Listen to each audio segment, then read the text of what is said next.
हाँ जी मेरे खिलाड़ियों, मेरे यूपी योद्धाओं, कैसे हो आप सभी। मैं आपका मेंटोर अर्जुन, स्वागत है आपका टारगेट विद रामा के आपके इस परिवार में। चलिए प्रैक्टिस नंबर 6, छठा प्रैक्टिस सेट करने जा रहे हैं। 5 प्रैक्टिस सेट कंप्लीट कर चुके हैं। अगर नहीं कंप्लीट किए हैं तो ज़रूर कंप्लीट कर लेना। ये अपने माइंड में डाल लेना कि मुझको कंप्लीट करने हैं 25 के 25 प्रैक्टिस सेट, समझे। एक भी मत छोड़ देना। अगर एक भी छोड़ दिया, उसमें से क्वेश्चन आ गया, तो इसमें मेरी कोई गलती नहीं है, ओके, नहीं है। चलिए तो प्रैक्टिस सेट नंबर 6 शुरू करते हैं। ई विद्या सबसे अच्छी बुक, ई विद्या, जो मैं मानता हूँ अभी के उसमें 25 प्रैक्टिस सेट, सब में 10-10 आ रहे हैं, इसमें 25 आ रखे थे, तो इसलिए मैंने आपके लिए बेस्ट मानी। और सबसे अच्छी बात है कि इसमें जनवरी, कब का बच्चों, जनवरी 2024 तक का करंट अपडेट है। जनवरी 2024 तक का करंट अपडेट है। Okay okay. जीएस स्पेशल है। क्या है? GS special practice set 38 question है। 38 क्वेश्चन कंप्लीट करेंगे हम 30 मिनट में। कितने मिनट में? 30 मिनट में। ज़्यादा टाइम नहीं, बहुत आसान है, बहुत आसान है। अगर नहीं क्वेश्चन बन रहे हैं, अगर नहीं क्वेश्चन बन रहे हैं तो मैं फिर कह रहा हूँ प्रॉब्लम में आने की कोई आवश्यकता नहीं है, लेकिन इससे एक भी क्वेश्चन आपको छूटना नहीं चाहिए, रिवाइज करना है बार बार। ओके चलिए नेक्स्ट। 10 बजे प्रीमियर हो जाती है। मैं आपको बता चुका हूँ कितने बजे प्रीमियर हो जाती है। तो सुबह 10 बजे ये प्रीमियर हो जाती है। कितने टाइम? 10 बजे, 10 बजे। ओके चलिए पहला देखिए, जब पानी में साधारण नमक मिलाया जाता है, पानी में, सबसे पहला क्वेश्चन आपके लिए साइंस का ही रख दिया, ले भाई साइंस पढ़। जब पानी में साधारण नमक मिलाया जाता है तो पानी के क्वथनांक बिंदु और हिमांक बिंदु, क्वथनांक बिंदु और हिमांक बिंदु में क्या इफेक्ट पड़ता है? बढ़ जाएंगे, घट जाएंगे, या फिर पहले बढ़े घटेंगे फिर बढ़ेंगे, या फिर पहले बढ़ेंगे और फिर घटेंगे? बताइए मुझे। तो क्या होगा? जब पानी में साधारण नमक मिलाया जाता है तो पहले क्वथनांक बिंदु बढ़ेंगे और फिर घटेंगे। याद रखेंगे, पहले तो बढ़ेंगे, पहले बढ़ेंगे एंड देन फिर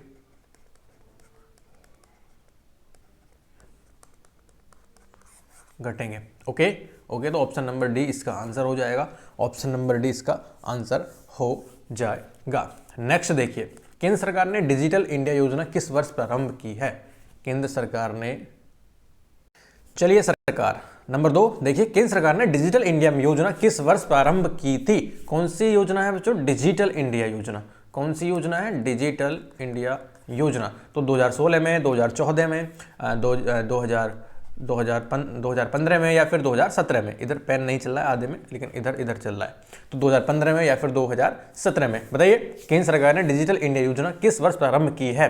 1, 2, 3। तो 2015 में। ऑप्शन नंबर बी आपका 2015 में केंद्र सरकार ने डिजिटल इंडिया, भारत सरकार की एक सूचना प्रौद्योगिकी पहल है। कौन सी है? एक सूचना प्रौद्योगिकी पहल है, याद रखिए, जिसके तहत सरकारी विभागों को देश की जनता से जोड़ा जाता है। जितने आपके सरकारी गवर्नमेंट हैं, जितने आपके सरकारी डिपार्टमेंट्स हैं, उनको क्या करते हैं? हम जनता से जोड़ते हैं। तो ये वही है डिजिटल इंडिया मिशन।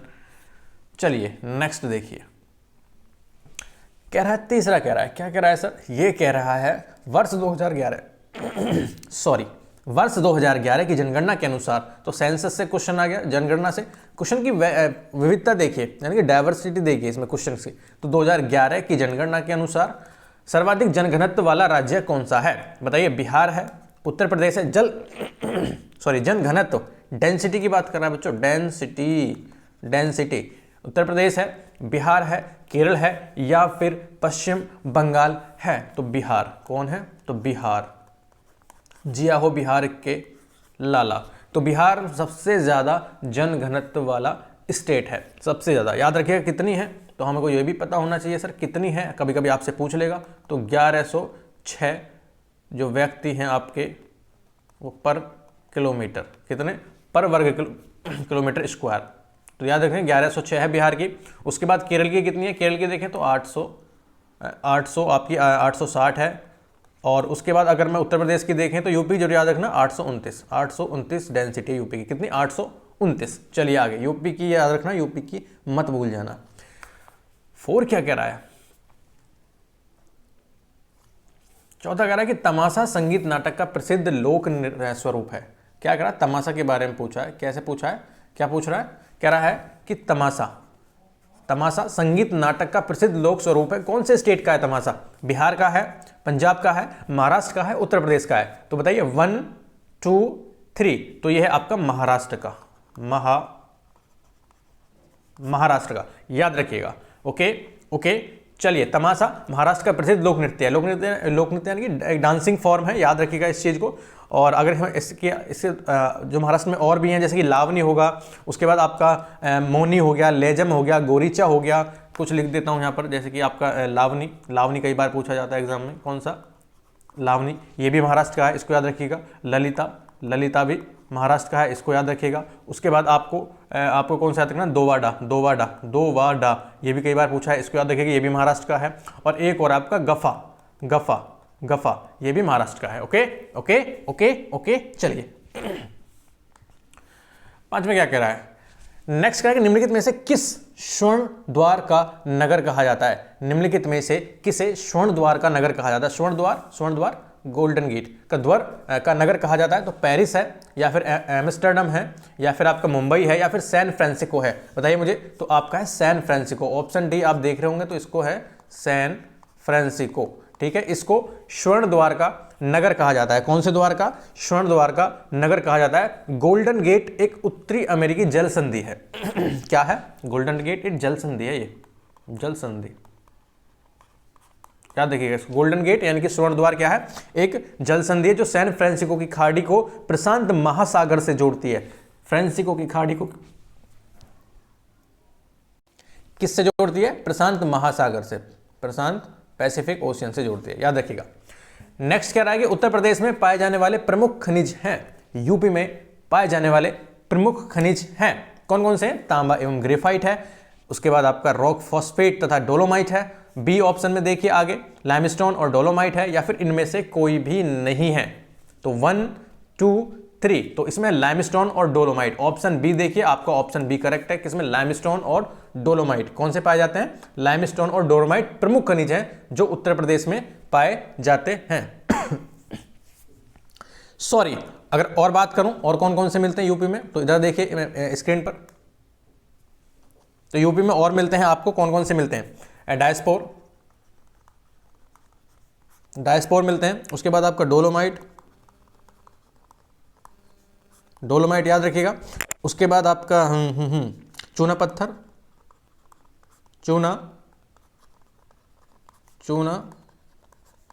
चूना पत्थर ये मिलता है, इसको भी याद रखिएगा।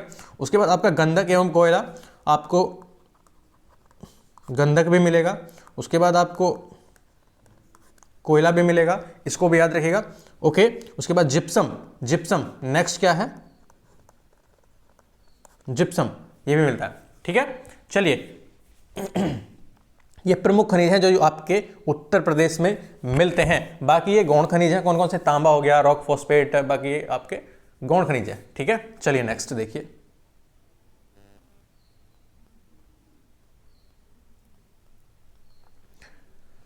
यूपी स्पेशल चल रहा है अभी, देख रहे हो ना, UP special, economy, geography, history और आपका इन्वायरमेंट, आपका ज्योग्राफी, आपका करंट अफेयर, बहुत सारे जो जितने एस्पेक्ट हैं एग्जाम के, जितने भी प्रैक्टिस हैं, जितने भी आपके प्रैक्टिस क्वेश्चंस होते हैं, जो वेरिएशन है, सबको कवर करता है टेस्ट। 38 क्वेश्चन में सबको घुमा के ला देता है, एक इधर से पकड़ता है, इधर से पकड़ता है, यहाँ के आपके सामने पेश कर देता है। ओके, साथ कह रहा है कि उत्तर प्रदेश का सबसे बड़ा वन्यजीव विहार है, वेरी वेरी इंपॉर्टेंट, यूपी का सबसे बड़ा वन्यजीव विहार, यूपी का सबसे बड़ा वन्यजीव विहार कौन सा है? चंद्रप्रभा, किशनपुर, हस्तिनापुर या फिर रानीपुर। 1 2 3, तो कौन सा है? सी, कौन सा? हस्तिनापुर।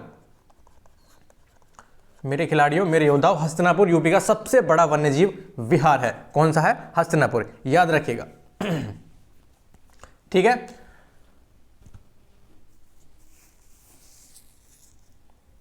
और ये कहाँ पर है? मेरठ है, मुरादाबाद, मुजफ्फरनगर और गाजियाबाद के 4 ये जिलों में पड़ता है, ये याद रखिएगा। इसको स्थापना 1986 में हुई थी। कब हुई थी? 1986 में। बस इससे ज़्यादा कुछ याद नहीं रखना है। आगे चलिए,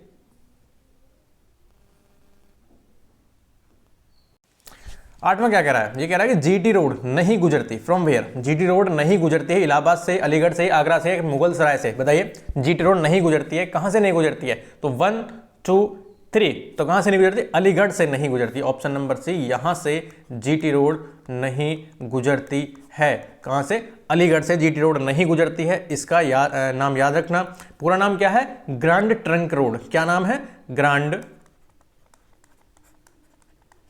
ट्रंक रोड। जीटी रोड को ग्रांड ट्रंक रोड भी कहा जाता है। इसे बनाया किसने था? शेरशाह सूरी ने। किसने?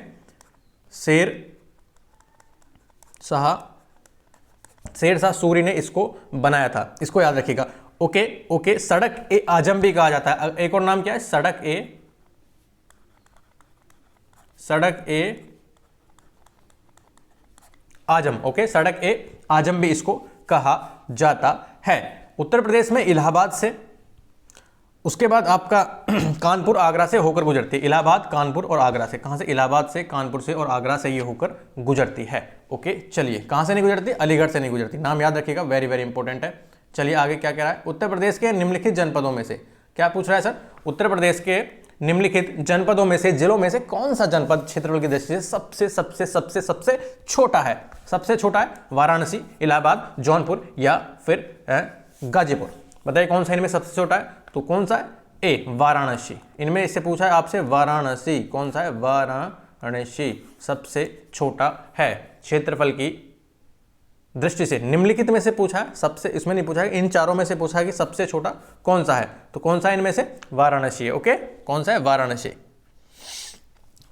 थोड़ा लाइट चली गई है, लेकिन कोई फर्क नहीं पड़ता, अपन को क्वेश्चन देखने हैं। गोविंद वल्लभ सागर पंत कौन सा है सर? गोविंद वल्लभ सागर पंत अवस्थित है कहां पर? बुलंदशहर जनपद में, मिर्जापुर में, ललितपुर में या फिर सोनभद्र में। तो कहां पर है बताइए? चलिए, तो गोविंद वल्लभ सागर जो पंत सागर अवस्थित है वो कहां पर है? तो वो सोनभद्र में। याद रखिएगा कहां पर है बच्चों? कहां पर है? कहां पर है? ऑप्शन डी, सोनभद्र में। कहां पर? सोनभद्र में। Okay okay okay. सोनभद्र के पिपली, याद रखिएगा, पिपली में। यूपी में और भी परियोजनाएं हैं। कौन कौन सी? जैसे कि आपकी होगी एक शारदा जल विद्युत परियोजना। शारदा जल विद्युत परियोजना, ये आपकी शारदा नहर और पीलीभीत में स्थित है। कहां पर? कहां पर? पीलीभीत शारदा नहर। ठीक है ना, उसको याद रखना। चलिए नेक्स्ट देखिए आगे क्या कह रहा है। कह रहा है लोकसभा की प्रथम महिला अध्यक्ष कौन थी? बताइए। विजयलक्ष्मी पंडित, सुचेता कृपलानी, तारकेश्वरी सिन्हा या फिर मीरा कुमार। तो कौन थी बताइए? कौन थी बताइए जल्दी फटाफट। मीरा कुमार। सर कौन सी? ऑप्शन डी देखिए आपने स्क्रीन पर, मीरा कुमार। और लाइट आ गई है। कौन थी? मीरा कुमार, याद रखिएगा। ठीक है ना। और कब से थे याद रखिएगा, और इसको भी याद रखना, 2009। बच्चों क्या याद रखना? 2009 को लोकसभा ने दलित नेता मीरा कुमार को सर्वसम्मति से सदन का अध्यक्ष चुनकर इतिहास रच दिया था। कब? 2009 में। याद रखिएगा इस चीज को। Okay okay okay. चलिए साथी आगे देखिए। संसद में सम्मिलित हैं। क्या क्या आता है संसद में? लोकसभा, राज्यसभा, स्पीकर और लोकसभा, राज्यसभा और प्रधानमंत्री, राष्ट्रपति और संसद के दोनों सदन। तो ऑप्शन नंबर डी आपका देखिए, इसमें राष्ट्रपति और संसद के दोनों सदन आते हैं। किसमें? संसद में। संसद में ये तीनों होते हैं, राष्ट्रपति और प्लस संसद के दोनों सदन।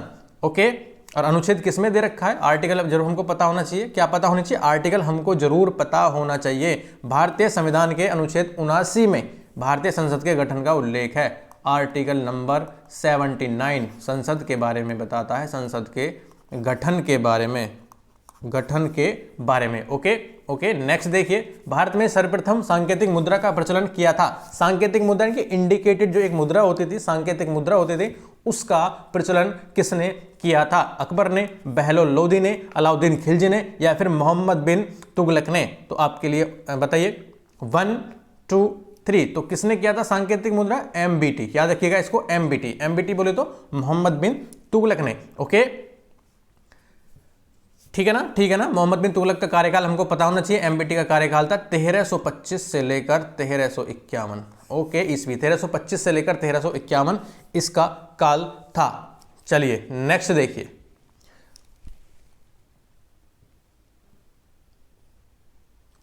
कह रहा है 14, क्या कह रहा है? 14 कह रहा है आपका होली के त्योहार के सार्वजनिक उत्सव में भाग लेने वाली, होली के त्योहार के सार्वजनिक उत्सव में भाग लेने वाली दिल्ली का प्रथम सुल्तान कौन था? बताइए, होली के उत्सव में सार्वजनिक रूप से भाग लेने वाला दिल्ली का प्रथम सुल्तान कौन था? फिरोज शाह तुगलक, सिकंदर लोदी, या फिर MBT मोहम्मद बिन तुगलक, या फिर इब्राहिम लोदी। तो याद रखिएगा MBT। तो 2 क्वेश्चन आपके तुरंत क्लियर होने चाहिए, सांकेतिक मुद्रा MBT और होली के त्योहार के सार्वजनिक स्वरूप में भाग लेने वाला, सार्वजनिक उत्सव में भाग लेने वाला दिल्ली का प्रथम सुल्तान बना था आपका MBT। कौन? MBT। ओके, इसको क्या बोलते हैं? जौना खां भी बोलते हैं। कहाँ कहीं यहाँ पर जूना खां मिलेगा, कहीं कहीं पर आपको जौना खां मिलेगा।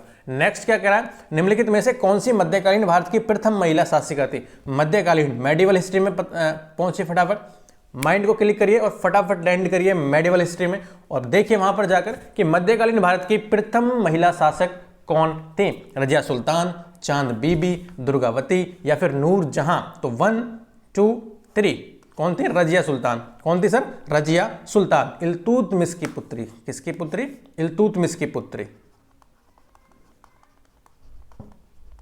इल्तुतमिश की पुत्री थी। कौन थी? रजिया सुल्तान मध्यकालीन भारत की प्रथम महिला शासिका थी। याद रखिएगा 1236 ईस्वी, पीरियड भी पूछ लेता है कभी कभी। 1236 से 1240, 1236 से 1240 तक दिल्ली की सल्तनत,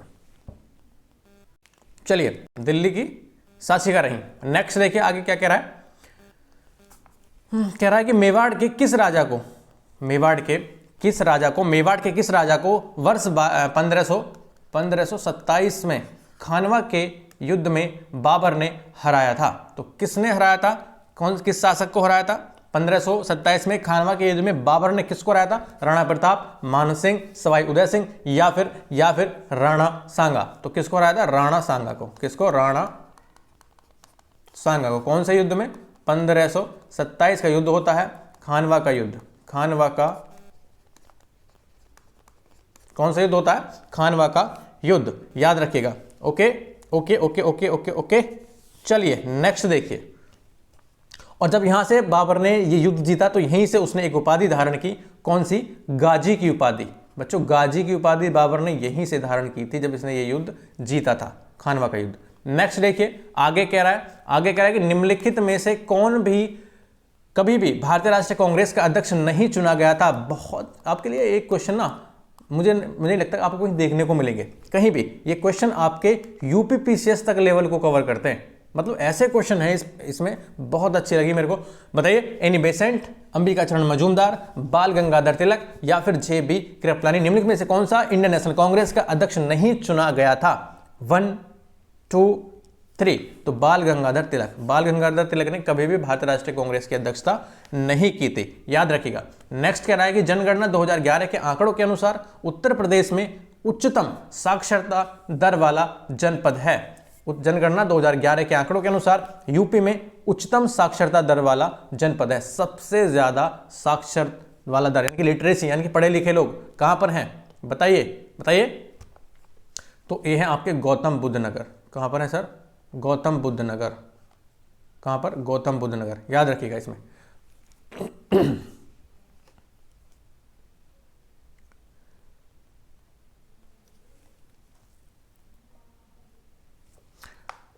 एक होता है आपका अंतिम आंकड़े, एक होता है अनंतिम आंकड़े। अगर हम अनंतिम आंकड़ों की बात करें तो गाजियाबाद लगा के आएंगे और अंतिम आंकड़ों की बात करें तो गौतम बुद्ध नगर लगा के आएंगे। क्वेश्चन में देख लेना अंतिम है या अनंतिम है, ठीक है ना।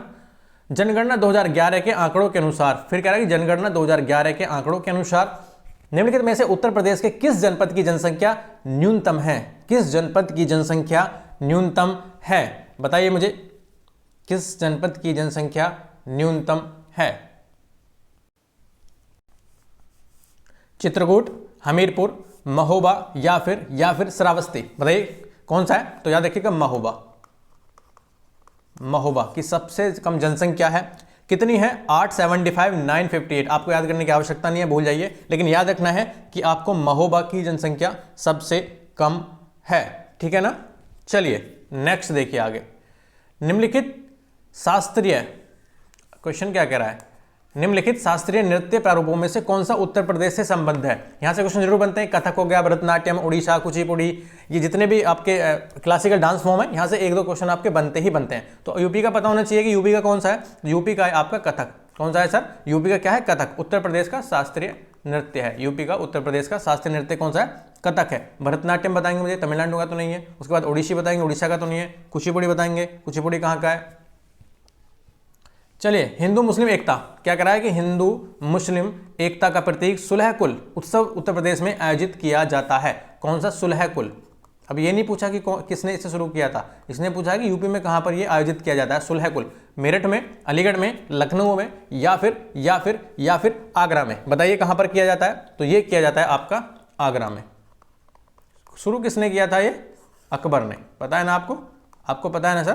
पता है सर, अकबर ने इसको शुरू किया था। सुलह कुल जो सिद्धांत जो था वो किसके द्वारा स्थापित किया गया था?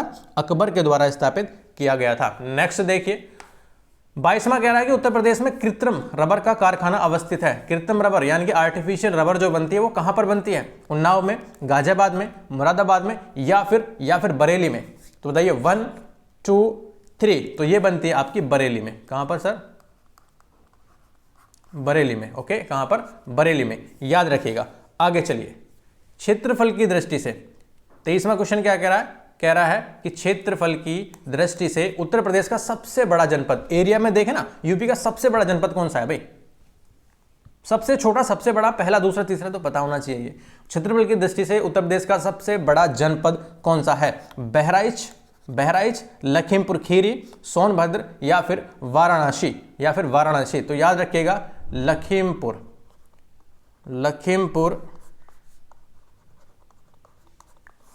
खीरी। कौन सा है? लखीमपुर खीरी उत्तर प्रदेश का सबसे बड़ा जनपद है। ठीक है ना? इसका क्षेत्रफल कितना है हमने देख चुके थे पहले, लेकिन आपको क्षेत्रफल याद नहीं रखना, मैं आपको आंकड़े दूंगा तो आप फिर भूल जाओगे। बस इतना याद रखना कि लखीमपुर खीरी। ओके, बस। चलिए, सबसे छोटा आज आ गया, सबसे बड़ा आ गया, घनत्व वाला आ गया, मतलब 3-4 क्वेश्चन आपके सेंसस से यानी कि जनगणना से भी आपके लिए बन चुके हैं। 24वां कह रहा है कि निम्नलिखित में से किसने 4 अश्वमेध यज्ञ किए थे? 4 अश्वमेध यज्ञ फिर अपने लिए विख्यात है ये। अपने 4 अश्वमेध यज्ञ करने के लिए किसने किए थे? बताइए 4 अश्वमेध यज्ञ किसने किए थे? पुष्यमित्र शुंग ने, प्रवरसेन ने, समुद्रगुप्त ने, या फिर कुमारगुप्त प्रथम ने। तो बताइए 1 2 3। तो ये किए थे आपके प्रवरसेन ने। किसने किए थे? प्रवरसेन ने 4 अश्वमेध यज्ञ किए थे। वाकाटक नरेश था। कौन सा? वाकाटक नरेश। वाकाटक साम्राज्य का एक राजा था, प्रवरसेन इसका नाम था, और इसने धर्म से ब्राह्मण था। कौन था? ब्राह्मण था, जिसने 4 अश्वमेध तथा एक वाजपेयी यज्ञ भी किया था। 4 तो अश्वमेध किए थे, लेकिन एक वाजपेयी यज्ञ भी किया था। और सम्राट की उपाधि कौन सी उपाधि? सम्राट की उपाधि ग्रहण की थी। चलिए नेक्स्ट देखिए, 25वां कह रहा है, क्या कह रहा है? कृष्णदेव राय के दरबार में अष्टदिग्गज कौन थे? कृष्णदेव राय इंपॉर्टेंट है बच्चों, इंपॉर्टेंट है। विजयनगर साम्राज्य से। कौन सा साम्राज्य है? सबसे पहले तो ये नाम रखना, विजयनगर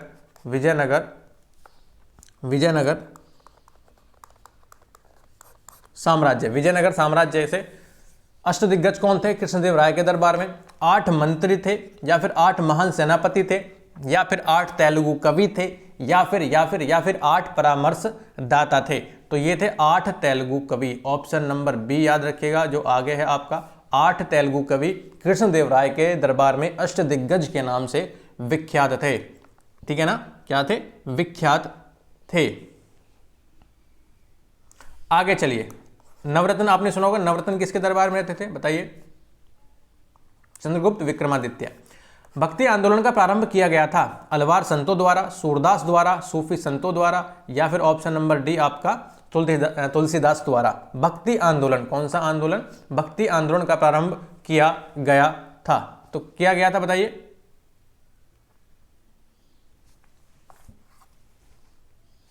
वन टू थ्री। तो किसने किया था? अलवार संतों द्वारा। किसने? अलवार संतों द्वारा। मध्यकाल में, कब? मेडिवल एरिया में। कब? मेडिवल पीरियड में। मेडिवल मान के मध्य मध्यकाल में भक्ति आंदोलन का प्रारंभ सर्वप्रथम दक्षिण से शुरू होता है। कहाँ से हम बात करें तो दक्षिण से शुरू होता है, यहाँ से उठता हुआ चलता है, यहाँ से अलवार भक्तों द्वारा। कौन से अलवार? और अलवार कौन से भक्त थे?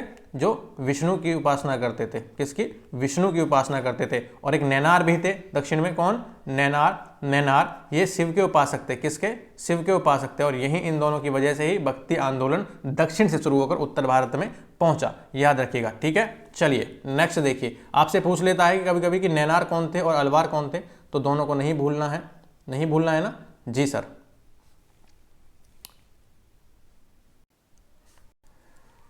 देखिए फटाफट क्या करेंगे कि रामकृष्ण मिशन के संस्थापक कौन थे? मॉडर्न हिस्ट्री से क्वेश्चन है। कौन सी? Modern history. रामकृष्ण मिशन के संस्थापक कौन थे? स्वामी विवेकानंद, स्वामी दयानंद, या फिर राजा राम मोहन रॉय, या फिर रामकृष्ण परमहंस। तो कौन थे? ये थे आपके स्वामी विवेकानंद। कौन थे सर? स्वामी विवेकानंद। ओके, याद रखिएगा। विवेकानंद ने 1895-97 में बेलूर में इसकी स्थापना की थी, याद रखिएगा। किसने? रामकृष्ण मिशन की स्थापना स्वामी रामकृष्ण परमहंस के शिष्य स्वामी विवेकानंद ने। ठीक है, चलिए 1895-97।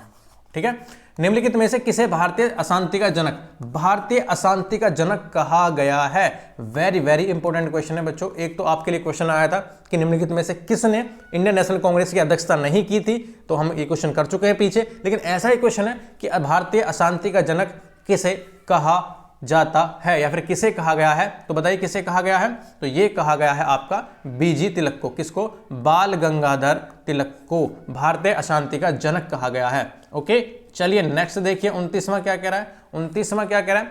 प्रसिद्ध गीत सारे जहां से अच्छा हिंदुस्तान हमारा किसकी रचना है, या फिर किसने इसको रचा है? कौन सा? सारे जहां से अच्छा हिंदुस्तान हमारा किसने इसको रचा है?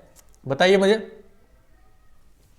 साहिर लुधियानवी ने, सर मोहम्मद इकबाल ने, B option sir Syed Ahmad Khan ने, या फिर आपका डी ऑप्शन है बहादुर शाह जफर ने। तो किसने इसको रचा है? तो इसको रचा है सर मोहम्मद इकबाल ने। सारे जहां से अच्छा हिंदुस्तान हमारा किसका गीत है? किसने इसकी रचना की? तो सारे जहां से अच्छा हिंदुस्तान हमारा सर मोहम्मद इकबाल ने। किसने? सर मोहम्मद इकबाल ने। ओके ओके, याद रखिएगा। चलिए आगे देखिए। ऐतिहासिक दांडी मार्च। ऐतिहासिक कौन सा मार्च है? दांडी मार्च। ऐतिहासिक दांडी मार्च। ऐतिहासिक दांडी मार्च का संबंध किससे है? निर्वाचन के बहिष्कार से, हिंदू मुस्लिम एकता से, नमक कानून को तोड़ने से, या फिर छुआछूत को दूर करने से? बताइए। तो नमक कानून को तोड़ने से। किसके? ऑप्शन नंबर बी 1 2 3 नमक कानून को तोड़ने से दांडी मार्च का संबंध है। किसका है? दांडी मार्च। 12 मार्च 1930 को आपको याद होगा वो डेट, 12 मार्च 1930 डेट याद है आपको? 12 मार्च 1930 में 12 मार्च का दिन था। अपने 78 अनुयायियों के साथ, अपने 78 साथियों के साथ, समर्थकों के साथ अहमदाबाद गुजरात स्थित साबरमती आश्रम से 385 किलोमीटर दूर समुद्र तट की यात्रा करते हैं और कहां पहुंचते हैं? दांडी पहुंचते हैं। और वहां पर जाकर गांधी जी नमक कानून को तोड़ते हैं, यानी कि खुद नमक बनाते हैं। तो इससे नमक कानून टूट जाता है। नमक कानून तोड़ने का मतलब क्या है? कि उन्होंने कहा था कि कोई भी भारतीय नमक नहीं बना सकता, तो उसी कानून को तोड़ते हैं। ठीक है, चलिए। 10 डिग्री चैनल पृथक करता है।